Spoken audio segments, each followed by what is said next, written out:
Yes, hello everyone. This is Linda Namanja Patricia, pursuing a bachelor's degree in software engineering. I'm in year 2. So the reason why I'm here is to discuss for you the facial recognition model, because that's the project I'm trying to come up with, and I know it will succeed. So those are my names. So what we are going to present via these slides, this is the context, the content. We will have the introduction, real world problem, then also the data set I'll be using, then also the factors that will be considered, then the features in the database, then also about the theorems in AI, because I like AI very much and I know this project will work out. Then also the differences between the Bayesian theorem and the naive. Then also the references, just in case you need more detailed work. So we're going to talk about the real world problem.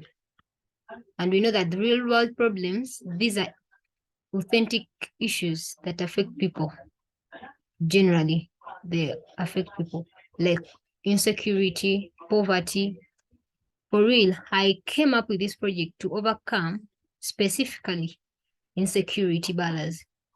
So the goal is to minimize insecurity barriers.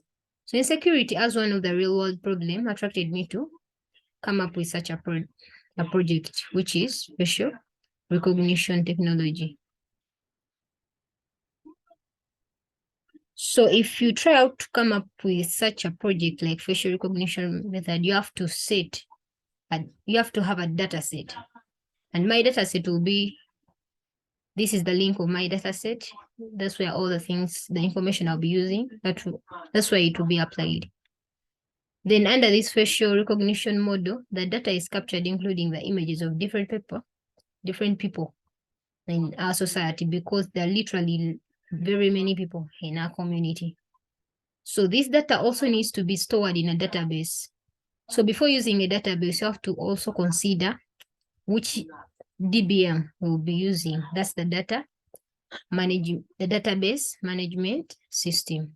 So in addition to that also, the data will be captured according to skin color, because different people have different colors also.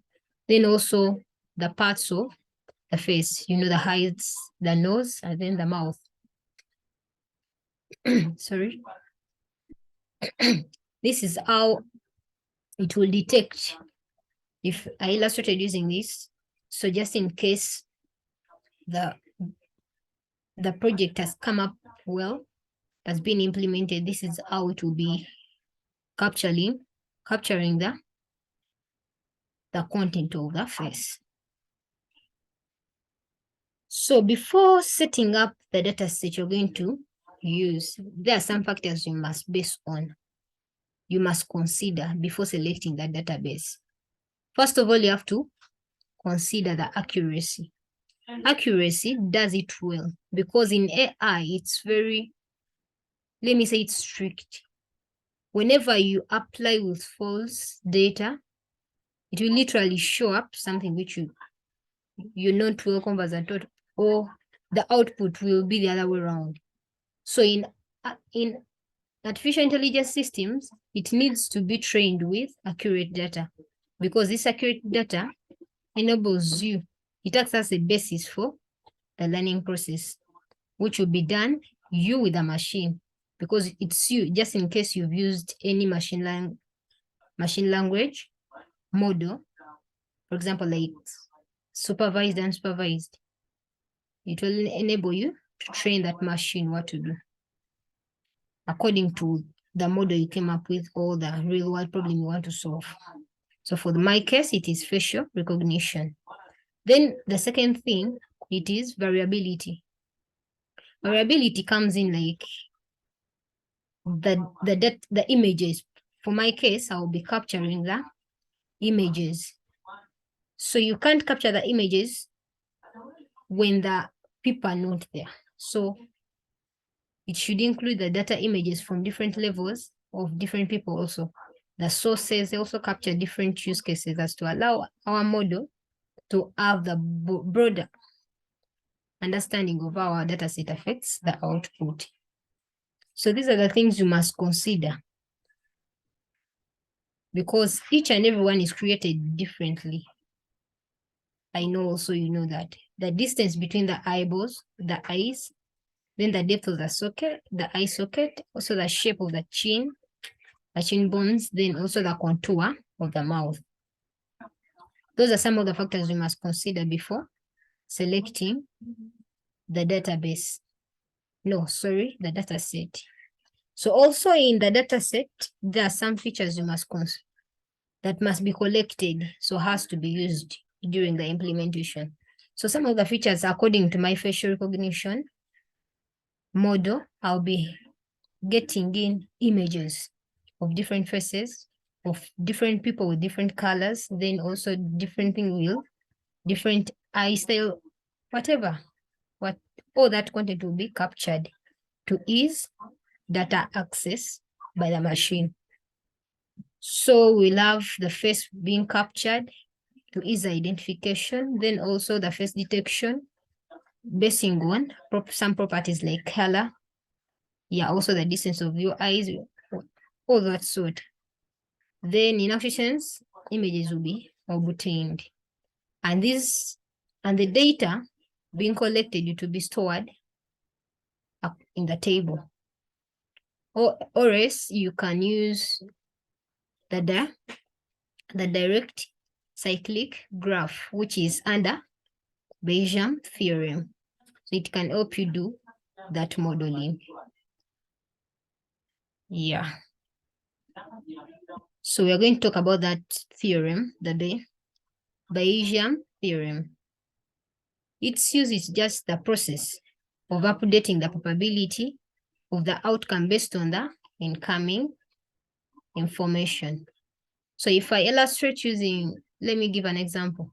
In the medical, the diagnosis, you can, when you want to test for blood, so the first procedure determines what was previously done. So that's what the Bayesian theorem explains. So the new information being instilled, it is determined by the previous one. So that's why in Bayesian theorem, we have the prior probability and then posterior probability. So if you want to go further about the Bayesian theorem, that's the in-year. It works on conditional probabilities. Then someone may ask himself, why do we use this theorem? So this theorem is very vital because it's where other methods are being compared to. It calculates the conditional probabilities and also the likelihood of an event occurring in another that has previously occurred. And it's simple, high accurate approach, because if something comes to this extent that other methods can be compared to it, just know it is very high accurate. So it is used in real world applications. For example, I talked about medicine diagnosis, then credit card fraud detection, and the spam filtering. So under Bayesian theorem, we also have naive Bayes. It's just a classification technique based on Bayesian theorem with an assumption of independence among features in the data set. I think that's explanatory, self-explanatory. Then also under this theorem, we have a lot of things. I just subdivided into two. So there's Bayes network. Its use is just falls to the category of probabilistic graphical modeling, just used to compute uncertainties by use of the concept of probability. So by these uncertainties can be captured or modeled using the directed acyclic graph size, which I said previously. So if you need more about the Bayes network, you can follow up this link, you get more details. So if we come to differences between Bayes' theorem and the naive Bayes, so the naive Bayes just assumes conditional independence, whereas Bayes' theorem does not. This means the relationship between all input features are independent. Yeah, that's all I had for you. Thank you for listening. Those are some of the references. In case you need more about what is in the slides, you can follow up those links. Thank you for listening.